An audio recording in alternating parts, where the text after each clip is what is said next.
Welcome back for our next meditation.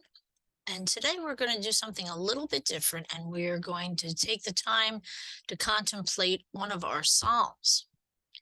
Now, the tradition in both the Jewish and Christian scripture is that the Psalms were written by King David. And King David, needless to say, was a little bit of a character. He was a very young man when he first encountered the Philistine army. And he was willing to step up and take on their physically biggest opponent that they had, and that was Goliath. So, as we know the story of David and Goliath, it's told to us in the first book of Samuel. So, the sort of abridged version of the story is this. The Philistines occupied one hill and the Israelites another, and the valley was between the two places. A champion from the Philistine side named Goliath, who was from Gath, came out of the Philistine camp to the Israelites. His height was listed as 6 cubits, which is about 9 feet 9 inches high. And he stood and he shouted at the ranks of Israelites, "Why do you come out and line up for battle? Am I not a Philistine, and are you not servants of Saul? Choose a man, and have him come down to me. If he's able to fight and kill me, we will become your subjects. But if I overcome and kill him, you will become our subjects and serve us." Now, David was the son of an Ephraite named Jesse, who was from Bethlehem in Judah. Jesse had 8 sons, and in Saul's time, he was very old. Jesse's 3 sons had followed Saul to war. David, who was the youngest of the sons, followed along. And for 40 days, the Philistines came forward every morning and every evening with Goliath at the front, trying to coerce the Israelites into a battle. So David, who was a shepherd, had left his sheep behind and went with the keeper of supplies, and then to go to the battle lines to check on his brothers. And so he was sort of going back and forth between the two. So when he arrives and he's talking to his brothers, Goliath does his daily introduction and his act of defiance. And David heard it, and he said to the men around him, "What will be done for the man who kills this Philistine and removes this disgrace from Israel?" And he is told that they will be given great riches.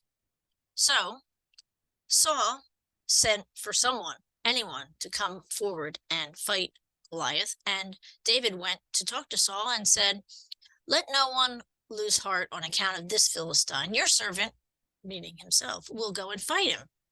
But Saul said, "You're not able to go against this Philistine and fight him. You're only a young man, and he has been a warrior since his youth." But David said to Saul, "Your servant has killed both the lion and the bear. This uncircumcised Philistine will be like one of them, because he has defied the armies of the living God. The Lord who rescued me from the paw of the lion and the paw of the bear will rescue me from the hands of the Philistine." So Saul very happily says, "Go, and may the God be with you." The whole point of it was that David was not afraid to take on Goliath, because he knew his help came from the Lord. It's this time in David's life that this particular psalm, Psalm 121, is written about. So let's take a listen to the words of the psalm and hear how they are reflective of that and what we can pull out of it for our lives today. I lift up my eyes to the hills. From where is my help to come? My help comes from the Lord, the maker of heaven and earth. He will not let your foot be moved, and he who watches over you will not fall asleep. Behold, he who keeps watch over Israel shall neither slumber nor sleep. The Lord himself watches over you.